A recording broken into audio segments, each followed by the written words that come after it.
গাজাবাগান ধ্বংস অভিযানে বিশালগড় থানার পুলিশ। গোপন খবরের ভিত্তিতে বিশালগড় থানার পুলিশ বুধবার সকাল থেকে দুপুর 1টা পর্যন্ত বিশালগড় থানার অন্তর্গত নেহাল, চন্দ্রনগর, ধনচুরি, লেম্বুতলী, হাজারি, চৌমুনি এলাকায় 7খানা প্লটে অভিযান চালিয়ে সরকারি ভূমিতে গড়ে ওঠা গাজাবাগান ধ্বংস অভিযানে নামেন।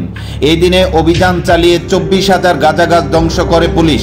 অভিযানে ছিলেন বিশালগড় থানার ওসি সঞ্জিত সেন সহ টিএসআর জওয়ান, এসপিও পুলিশ। প্রতিনিয়ত গাঁজা কারবারিরা প্রত্যেক মরশুমে গভীর জঙ্গলে বন দপ্তরের জমিকে লক্ষ্য করে তারা তাদের এই গাঁজা বাগানগুলি তৈরি করেন। এই গাঁজা বাগান তৈরি করার পর সমস্ত গাঁজাগুলি বহিরাজ্যে বিক্রি করে কোটি টাকা উপার্জন করেন গাঁজা কারবারিরা।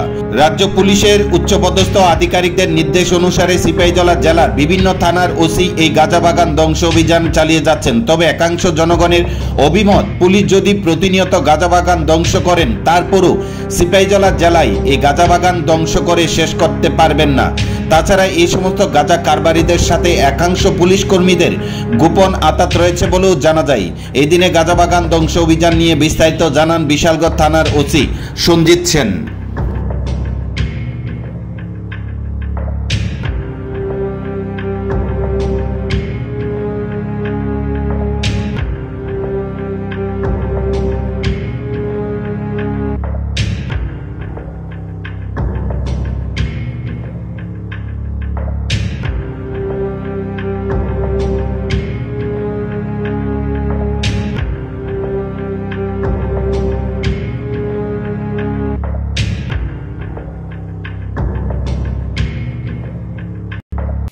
আজকে সকালবেলা আমরা বিশালগড় থানার পক্ষ থেকে থানার অফিসার, ওমেন স্টাফ, টিএসআর সহকারে আমরা নেহাল, চন্দ্রনগর, ধনচুরি, লেম্বুতলী, হাজারি, চৌমুনি এলাকাতে গাঁজা বিরোধী অভিযানে গাঁজা যে প্ল্যান্টেশন করা হয়েছিল সেই প্ল্যান্টেশন ডেস্ট্রয় করার জন্য আমরা বেরিয়েছি। সকাল থেকে আমাদের কাটিং চলছে, আপনারা দেখতে পাচ্ছেন।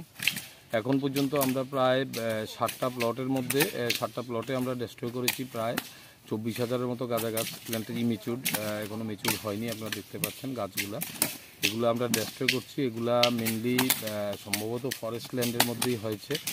তো আমাদের অভিযান চলছে, আরও আমাদের কাছে ইনফরমেশান আছে, আরও প্লট আছে সামনে, আমরা সেগুলোও ডেস্ট্রয় করব।